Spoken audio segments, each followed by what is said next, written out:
Hello, friends, and welcome to another edition of Driftin and Driftin. I'm your host, Reverend Billy C. Wirtz. It is my distinct honor and privilege to be here tonight with one of my all-time favorite artists ever since Electra 295. I know the serial number on that damn album came out. I've been a fan of yours and the music you've made. Ladies and gentlemen, please welcome the one and only Mr. Elvin Bishop. How you doing, buddy? Everything's great. Man, oh man, it is good to see you. Good to be seen, just period these days. And it's been an interesting couple of an interesting few months here, and I'm sure for you as well. We're doing all right. So listen, let's roll it all the way back. And tell me, did you come from a musical family? No, nobody played a note in my family. Okay. I grew up on a farm. And we didn't have any electricity. And the only music we'd ever hear was, we had this radio. It had a battery about that big in it. And when the weather was right, you could get some kind of radio station.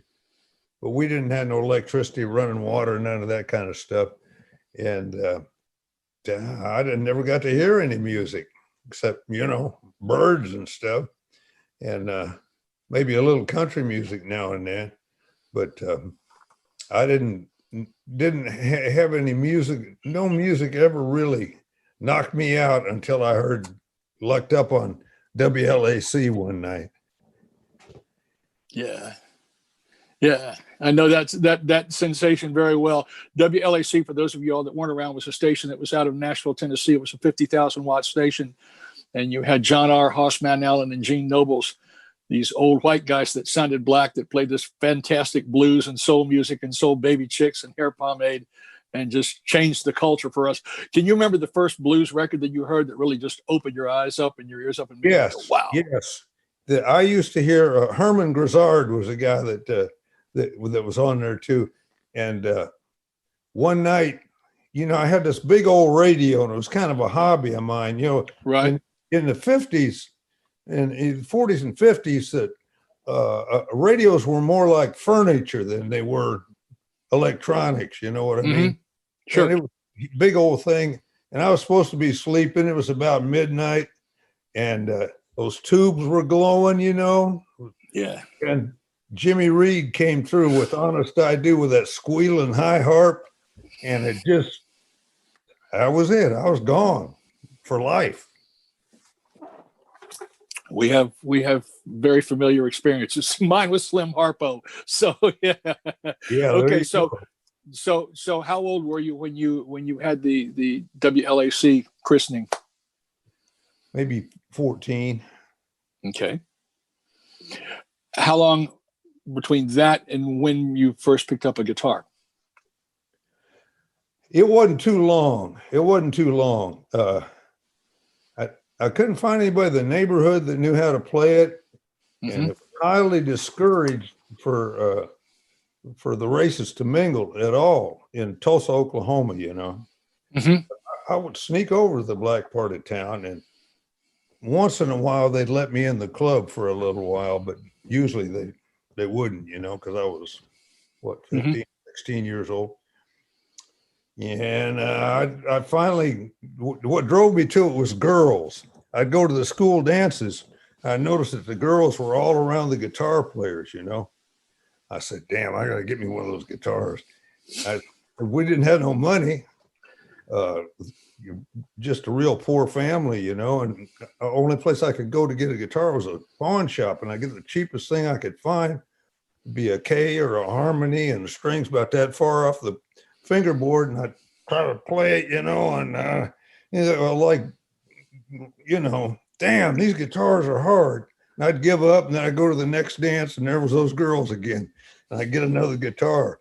And it was kind of like Bob Seger said, working on mysteries without any clues. Yeah. I didn't really know what the words meant to the blues songs that they would sing, and I didn't know how to find the notes. And it wasn't until I got to Chicago and I got with the guys and actually could see their hands on the fingerboard and go stay in the ghetto, get lost in the ghetto and figure out what the life was all about, what they were talking about in those songs and everything. So you left Oklahoma at 17 to go off to college? 16, yeah. 16. And you had a full ride scholarship in physics. They make you pick a major, you know. Uh-huh. What I was interested in was blues. I wasn't a good student. I was just a good test taker, you know. Sure. And University of Chicago turned out to be the type of place that you didn't have to go to class as long as you could pass the test at the end of the semester. So I'd go stay at the ghetto for weeks at a time and come back and study real hard for 2 or 3 days and like that. Got away with it for about a year and a half, and then finally music totally took over. When you say hang out in the ghetto, did you friend up with people that let you stay at their houses and stuff like that? Or Yeah. My main guy was a guy named Little Smokey Smothers. I was told to ask you about him. Tell me about him, please. He was a beautiful guy. He was from Eula, Mississippi. And he was a great player. And he had good bands, but he was not one of those guys that was fortunate enough to make a record, you know, and get known. I think he played on a couple of Wolf's records maybe, but he could play anything, man. I remember when Don't Throw Your Love on Me So Strong, Albert King's first hit record came out. He was the only guy in Chicago who could play it because Albert King played in an odd tuning. Plus he was left-handed. Everybody else just gave up on it, you know, but he just listened and got it. How old was he at the time when he took you under his wing? About 2 or 3 years older than me. Oh, okay. So it was a real kind of a equal friendship. I mean, he wasn't all that old either. We were good friends, but he was a lot more experienced in life than I was. Did he take you around to all those clubs like Silvio's and all those places where the heavy hitters played? No, we never went to Silvio's, but it was mostly on the south side, you know. Okay. And Silvio's on the west side. Right. But okay. We used to go around and enter, like on Tuesdays, everybody had a Blue Monday party on Mondays. On Tuesdays, they had talent shows. Okay. And we would enter the talent shows as, you know, amateurs, which I definitely was, but he definitely wasn't. But we'd win a bottle of whiskey now and then, you know. And this is pre-Paul Butterfield, right? This is okay. So were there a lot of other, I mean, I hate to always ask it like this, but were there a lot of other white kids doing this kind of blues journey? No, not too many. Bloomfield and Butterfield and maybe, I remember Nick Gravenitis and Charlie Musselwhite? Muscle got there, I'd say, later on in the 60s. I got there in 1960. Yeah. Muscle, I think, was 65 or so. You got there in 1960. So a lot of the greats, all the greats were still alive. Man, listen here. The first week I got there, I made friends with all the black dudes that worked in the cafeteria at the university. And they started taking me down to the ghetto. And within a week of the time that I arrived in Chicago, I saw my first blues band. You know who it was? Muddy Waters, Otis Spann, James Cotton, Willie Big Eyes Smith, and a bass player. And Pat Hare on guitar. Ouch. Yeah. I said, damn, these blues bands are pretty good, you know? Ouch. I saw Spann right before he died. And of course, God almighty. I mean, man, that must have just been magic. Oh man, it was, they were big sex stars at the time, you know. You go to Pepper's Lounge and there'd be chicks just going nuts, waving their checks around, trying to get Muddy to take it, you know. And Muddy's, he wasn't playing the guitar then. He was standing up at that little ribbon mic with a real cool process and just killing them, man.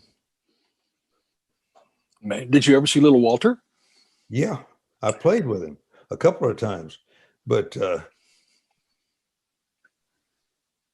he was a powerful dude, man, on stage. He played on stage. What's that? You don't hear on the records. He played some stuff on stage that you don't hear on the records. Well, what you hear on the records is unbelievable enough. I can't even imagine what it must have sounded like on stage. Yeah. So you get together with Butterfield and Mike, and you guys put the band together. Were you trying to do something different with the mixed group like that? Or was it just like, hey man, I enjoy playing and you do too, and let's just try this thing and see how it works? We basically just, you know, I've never been able to predict anything in my life, and I don't think Butterfield did either, but we just wanted to play blues like our heroes did, you know, Muddy and Wolf and Walter and Otis Rush and guys like that, you know. And Jerome and Sam came from Wolf's group, and they were a great rhythm section, and they just played better than anybody else we could find. So we did that. It was a little bit rough on the road at the time. Sometimes those guys would have to go out and get us sandwiches. We ended up in the middle of riots in Detroit and Cleveland. Oh shit! Well, that was that. You know that year you had all the riots. Yeah. Sure, 64 and 68. Yeah. Yeah. God, golly, wow. So tell me about Bloomfield. What was the best part about working with Mike Bloomfield? He was really into the music. Clapton called him music on two legs. I thought that was a good expression. And he was really, whatever it was, man, he was into it. You'd be sitting there talking to you like this and he'd be spitting in your face. I mean, he was just intense. And he had a lot of experience. I was what they call square as a pool table and twice as green. Yeah, right. He had been playing since he was a young teenager in all kinds of settings, society bands, folk music, anything, you know. And he was just naturally talented with that, just brilliant. I mean, yeah, he was, and very experienced and very. He just knew a lot about music, you know. So what was the most challenging aspect of playing with him? Simply being around somebody that was that hip, I guess you could say. You know what I don't mean hip, but you know what I mean. Yeah. Well, I guess there was two ways I could go. One of them would be to be jealous because I wasn't number one in the bunch. The other way is the way that I went was, man, I'm just glad to be here. This is great. Yeah. I mean, a young green guy like me, it's just what I needed. You know, we played at that club, Big John's, and for 2 years, and we played 6 nights a week. This was Chicago, and it was 9 to 4 every night, and 9 to 5 on Saturdays. Wait, 9. That's a 7-hour gig. Yeah, and 7 sets, because it was 45 on and 15 off in Chicago, you know.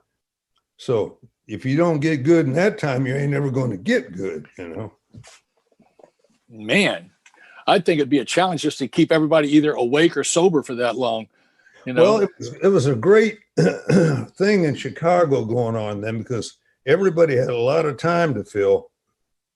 And that meant you didn't have to be the greatest player in the world for them to be glad to see you coming at 2 or 3 in the morning, you know, somebody to help them soak up all that time. Sure. And, it was a very fluid situation. Wasn't nobody making more than $12 or $13 a night anyway. If you're making 12 and somebody offers you 13, you're gone. Yeah, right. And it was a motivation to learn everybody's tunes, so that you could make a good showing when you went there, because it was like an audition in a way, you know. Did the old school guys Did the old school guys like Muddy and Wolf and that era of guys accept the band as it was for doing what you guys were doing? I don't know if they ever saw the band, you know. Muddy and them, because they would see us when we come down to their gigs. I see. And, you know, we were respectful and friendly guys, you know, and they were way nicer than they ever needed to be. And it really was a great thing. So you were together for, how long was the band, that group together before you all recorded the album? A couple of years? A year or two. Yeah. My memory's not good on things like that. So you were a well-seasoned group by the time you walked in and recorded Born in Chicago and all the rest of the stuff. Yeah. And they didn't do it those days like they do now, you know, make 2 or 3 tracks a day and then come in and overdub. They would try to get all they could out of you. Yeah. One time, you know, and we actually made a whole album one time. Wow. Didn't turn out to be the main one, you know, that ended up coming out, but it was all pretty much played live, you know. They would go so far as to splice different takes together and stuff like that because they had tape and they could physically do that, you know. Okay. And then the album comes out and it just, I mean, it blows up. I mean, it suddenly, you know, I got the album, like I said, I read about it in Hit Parader. Yeah. And, you know, that was pre-Rolling Stone. That was one of the first. And what I was telling Scott was, I said, you know, we were greasers in my neighborhood. You know, we listened mainly to black soul music. You know, we didn't listen to Beatles and hippie music. And when I saw you guys, my neighbor across the street, Mike Somerville from the Catholic school, said, you got to hear this band, man. These guys are great. And you guys were like, you looked like greasers, but you played this cool music that I just, you know, and I mean, I must have I knew I wore the album out. Like I said, it spawned this whole, you know, generation of bands that sounded like very similar to that. What happened between that album and East West that went, you go from Born in Chicago and Got My Mojo Working to 12 and 16 minute, The Work Song and, you know, East West? Was it a conscious decision of, I want to stretch out and start doing these things, or did it evolve from? We never made any conscious decisions about anything. We just kind of did what we felt like doing.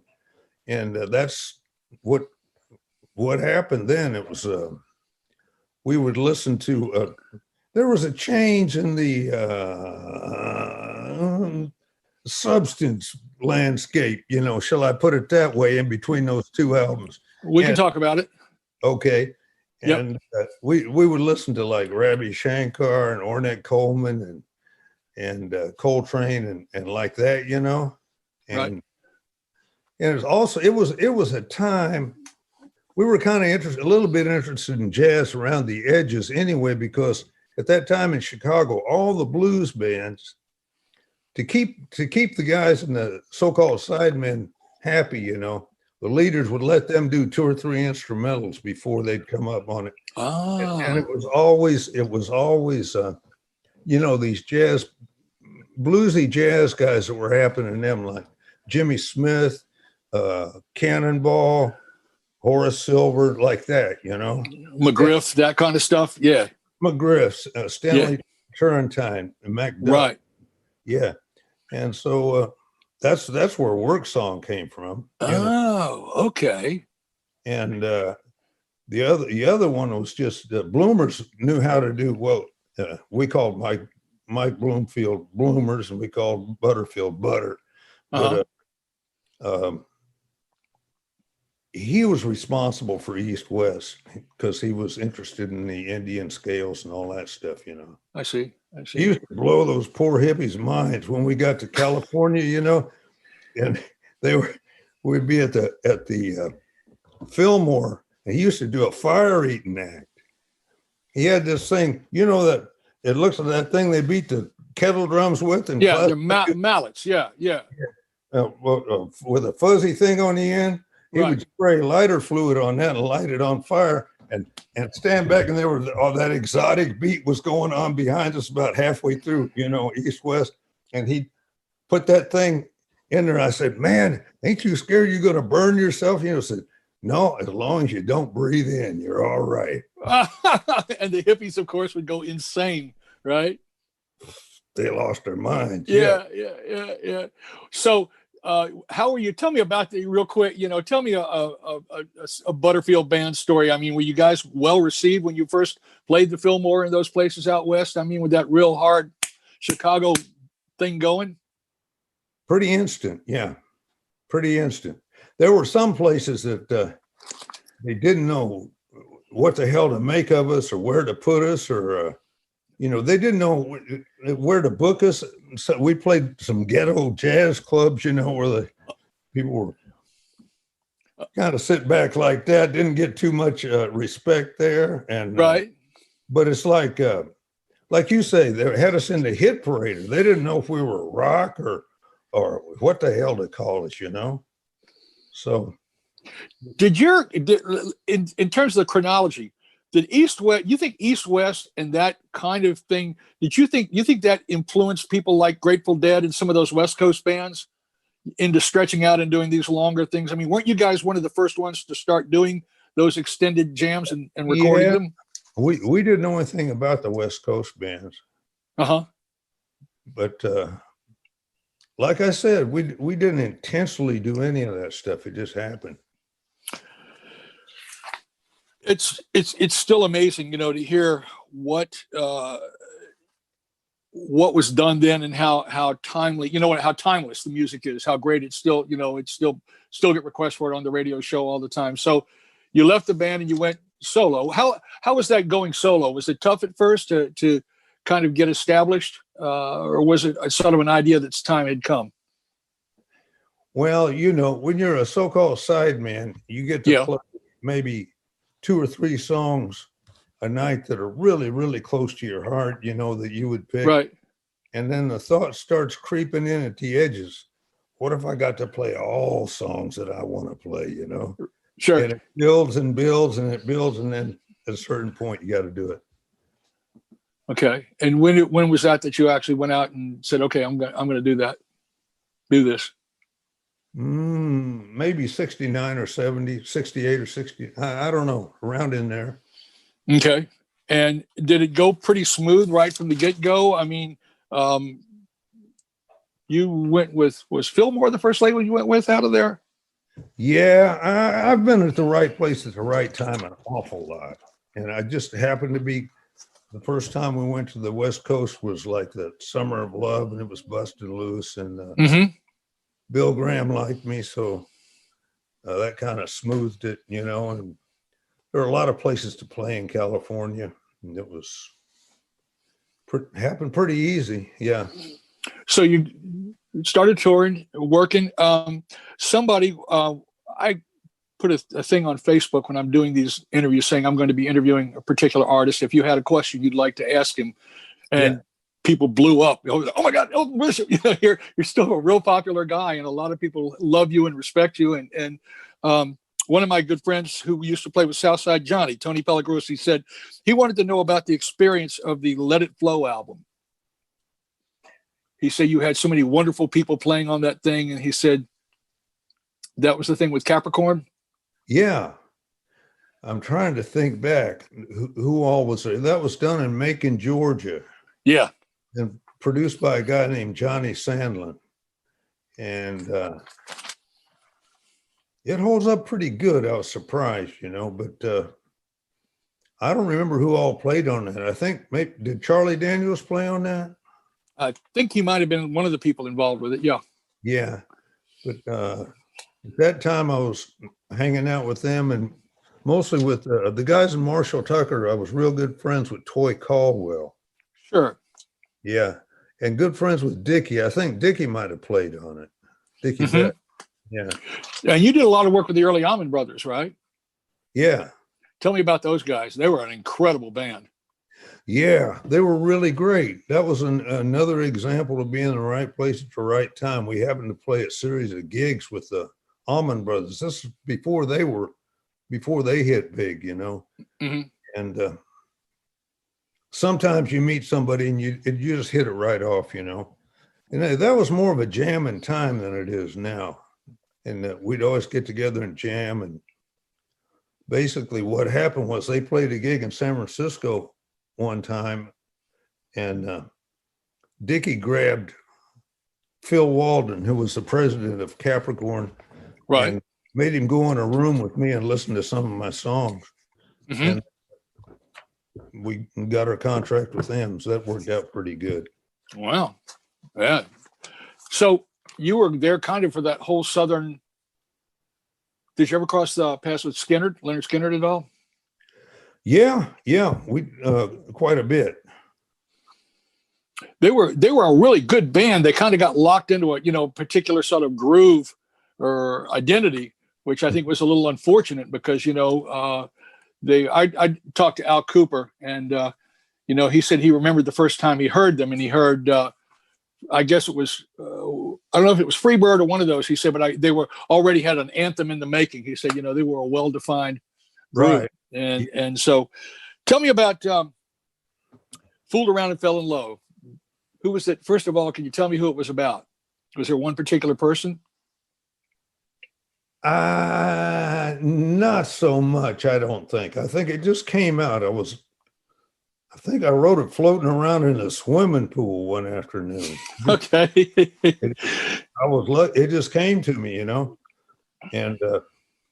I tried to get 2 or 3 of the different people that sang in my band at that time to do it, but nobody wanted to fool with it. Mm-hmm. So then we did this Strutting My Stuff album down in Miami, and we had the guy said, we need one more piece of material. What do you got laying around? I said, well, we could try this one, And so by this time we were into cutting tracks. We cut a track for it. And I tried to sing it, and my voice didn't butter the biscuit. You are hearing my voice right now. It wouldn't do justice to that tune. And Mickey Thomas, I said, Mickey, will you give it a shot? He said, oh, yeah. And he killed it, Oh, yeah. So that's how that happened. Was that a first take on that voice? I don't remember exactly. They had found out about how you could punch in, and sure, and all that. Okay, so, yeah. I think there was a little of that going on. So you recorded it as almost an afterthought, and then all of a sudden, was it like all of a sudden you woke up and you're hearing it on the radio and you're going, oh my God, I've got a hit. Kind of like that. Yeah. Did it change things for you? Did the price go up? Did you get a little bit more respect on the live shows? Yeah. And it's better to have a hit than not have one. I'll put it that way. Wise words. Your hit may not be musically any better than a whole lot of other tunes you've written, but it'll sure improve your mailbox money later in life. Yeah, Hank Ballard used to call it underwear money. Yeah. Is that what it is? Underwear money. You can walk out to the mailbox in your underwear. Yeah. And he was he had much the same. He said he was sitting by the pool listening to the radio and he heard the twist and he went, oh my God, I'm a millionaire. And then he said, and it turned out it was Chubby motherfucking Checker. So right. But he did okay. He did, on the publishing end of things. Yeah. If you were speaking of which, you've been around for a while and you are showing and talking about a pattern of successes. If you were going to talk to somebody a young person, maybe not even necessarily young, but probably young, who had talent, had raw skills, like somebody you would meet on the Blues Cruise, about the business, what would be a couple of things that hard-earned knowledge that you would pass on to them about, make sure you have this in order, as well as, good music and good material? Well, one thing to know, to really be sure of, is keep your publishing. Don't let nobody talk you out of your publishing rights. And a very important thing is when you're picking people to play with in a band, pick good people. A good guy that you can get along with and that'll be good for your group can be taught to play music. to play your music, but a good musician, if he's not a good guy, he can't be changed, you know. So okay, well said. When you go to the studio, are you generally prepared with material, or does some of it happen on the spot, or how does it evolve these days? I'm lucky. I got a studio right in my house. I'm sitting in it right now, and Okay. We've done our last 5 albums here, so I don't have the time pressure of an hour or whatever it is, you know, that they charge in the studio. Sure. And we can kind of take our time with it and let it develop a little bit that way. Is this did you do the last album with Charlie Musselwhite in this studio? Part of it here, we had part of it here and part of it at Kid Anderson's Graceland studio. Sure. Yeah. Tell me about that experience with Charlie. Did you guys have any kind of fun doing that thing? We did, man. It was the most painless thing in quite a while. That was all straight ahead. I don't remember doing any overdubs on that one. And who all was on it again? Me and Charlie and the guy that plays in my trio, Bob Welsh, who's a hell of a musician, piano player and guitar player. Oh yeah. And then the kid played a little bit of upright bass on some of them. Okay. We just kind of picked half a dozen songs that Charlie wanted to do, and we did the best we could behind him. And a half a dozen I wanted to do, and Charlie got with us and went easy. Getting great reviews. I've had several people who really liked it. So the thing that brings us here today is the Blues Cruise, you know, and Roger Neighbor's Blues Cruise. Why don't you tell me a little bit about your experience on the Blues Cruise, how it came about and what it means to you, why it's more than just a boat with a bunch of people playing music, you know, the whole. Yeah. It's a great thing. I'd been approached to do a few cruises before, you know, and I always said to myself, who would want to get locked up on a boat with 3,000 drunks, you know, and no way to get away. But yeah. It ain't really like that, you know. The people are really nice, the customers, you know, and they give you your privacy and as much contact as you want. And it's a beautiful thing for musicians because you don't have to travel. Yeah. Number 2, I got to meet and make friends with, well, not so much meet because I've met a lot of people, but you don't really get to know them, you know, your favorite musicians, because you're at the hotel or you're at the airport or you're at the gig. Hey, how you doing? And that's about it, you know. But you get to talk and have lunch and all that kind of stuff, you know, and it's beautiful in that respect. It is. It's an absolutely wonderful. I mean, it's what brought us here today, and it's been a great experience for me. Again, just getting to I met you. Yeah. Can I ask you a question? Sure. Okay. Scott was telling me that you used to have something to do with the wrestling world. Yeah. Yeah. Yeah. Are you familiar with professional wrestling at all, or the people involved? I got schooled on it a little bit, but you ever remember this guy, Hillbilly Jim? Sure. Yeah. Great big old dude. Yeah. I met him on the plane on the way to Australia. I looked in front of me and there was this guy who was taking up 2 seats. He was about this wide, you know, big old broad shoulders. And I ended up getting to talk to him a little bit, you know, and then he invited me over to his gig. And I went and I saw how that wrestling thing works out. It was pretty amazing. It's impressive. Yeah. I was a manager. Okay. And in the it's kind of like a scripted play. Yeah. Okay. You have the bad guys, the good guys.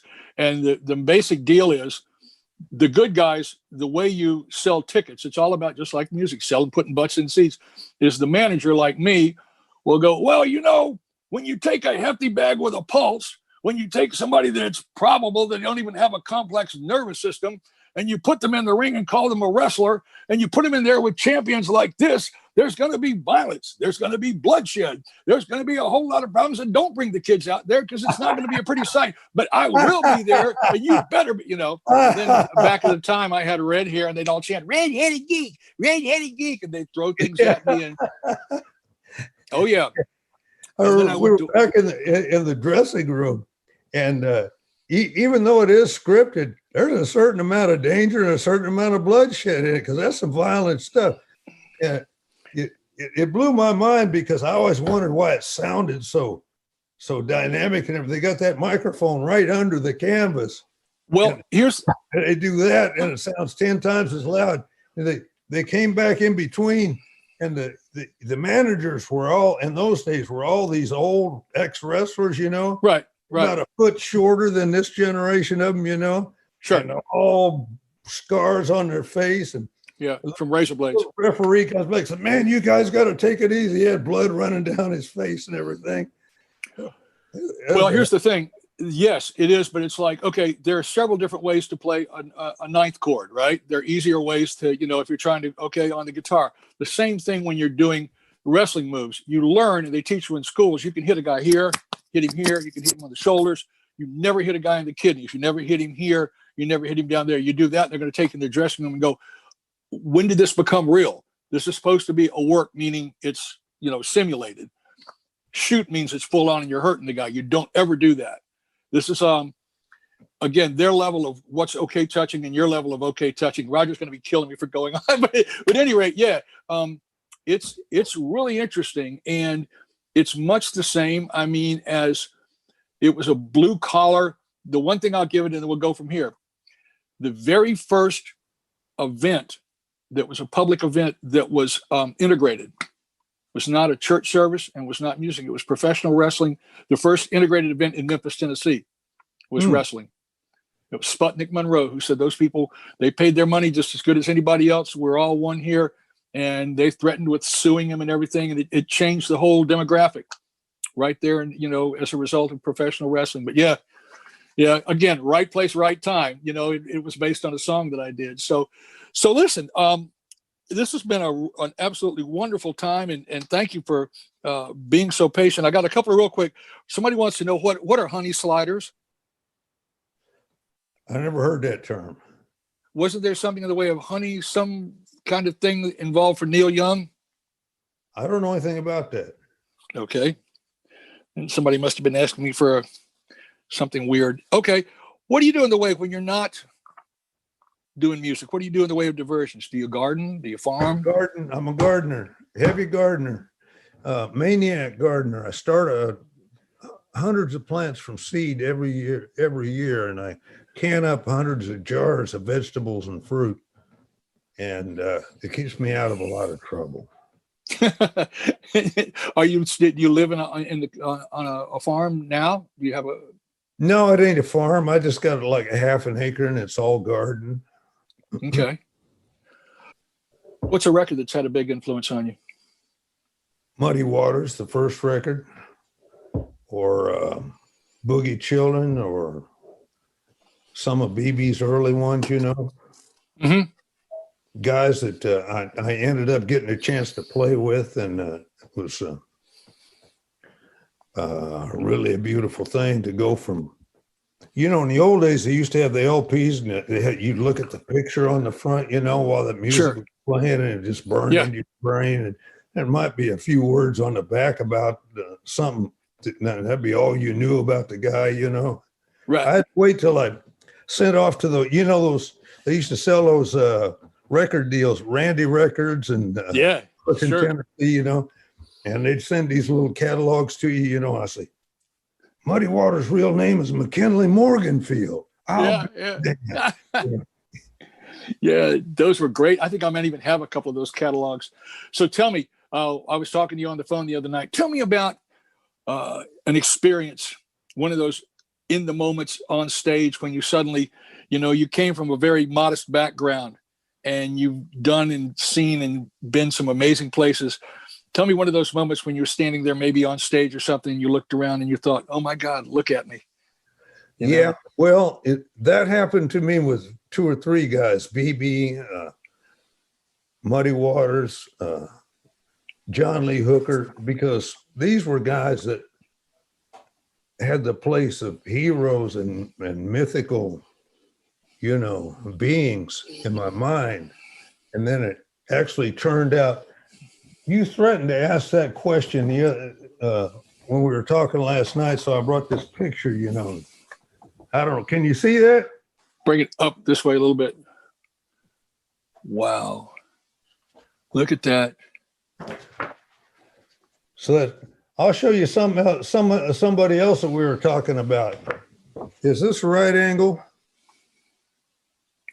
Yeah, Albert Collins, Luther Tucker, and the guy that played on the Bobby Bland records. Wayne Bennett? Wayne Bennett, yeah. Whoa.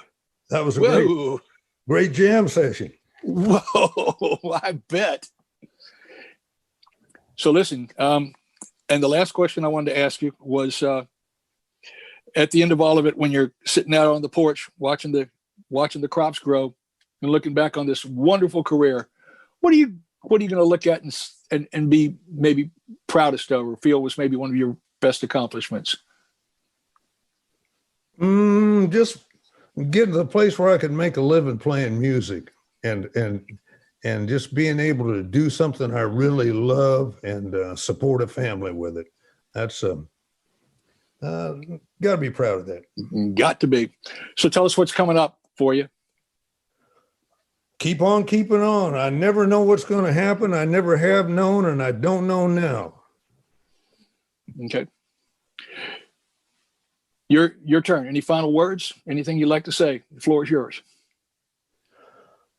No, I'd like to hear some more of your background. That's really interesting, I think.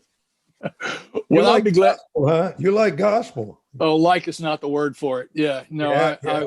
I was raised around it, and then in the early 70s, probably, you talk about going to see those guys. I went to a show with the Mighty Clouds of Joy, Howard Hunt, the Supreme Angels, the Violinaires, and Gloria Spencer, the world's largest gospel singer, 610 pounds. They're those guys that sing the real high falsetto harmonies, right? Well, all those guys back then had a secret weapon. They had the high note hitter, but yeah, Schott was the guy that sang with the Violinaires, and he would hit like a high E above C, and they would double the melody line, but he would he would go, "What a friend we have in Jesus," and they go, "What?" And yeah, it would send chills down your spine. Yeah, it was intense. I'll burn a couple of those for you. I've got some of that early Duke Peacock stuff that'll just, because to me, in a lot of ways, the church is where it's the, Muddy said you can't understand the blues without understanding the church too. You have to know where that gospel feel. I got a chance to hear the Dixie Hummingbirds, go see the Dixie Hummingbirds a few years ago. That was a good experience. Impressive. Wow. Ira Tucker, and then Howard Carroll on guitar. Just amazing. Wow. Listen, it's been really cool talking to you. Thank you so very much for your time. And I'm going to let you get on down the road. And any last words? No, I just want to say thank you, Billy. Well, the same to you. Please stay healthy and stay safe. And we'll see you on the cruise, if not sooner, real soon. And this is Reverend Billy saying thank you all so much. And don't forget to check out our podcast following this broadcast with some of the great music that we've been talking about here. Thank you so very much, Elvin. And we'll talk to you real soon. Take care.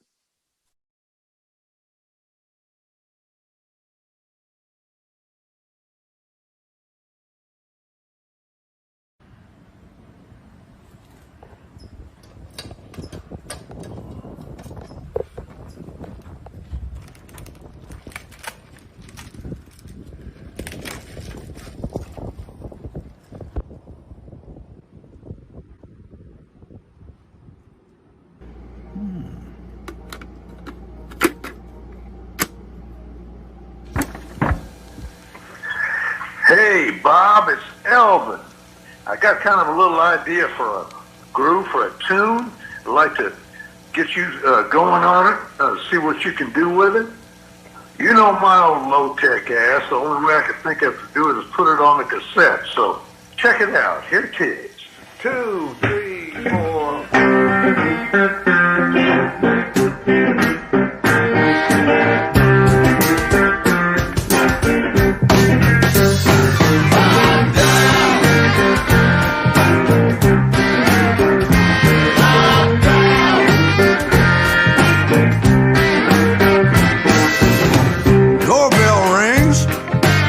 Scared to answer the door, 'cause I'm just the type of guy this virus is looking for.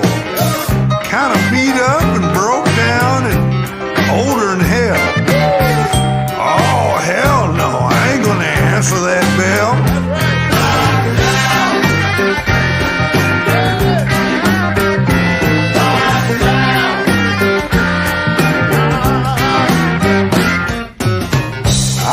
To the lake, wasn't nobody around, so I figured it was safe. Over to my favorite spot where the fishing is always hot. Talk about hot, woo! Man, look, it's so hot you got to stand behind a tree to bait your hook. I knew right away something wasn't right. Those fish were social distancing. I couldn't get a bite.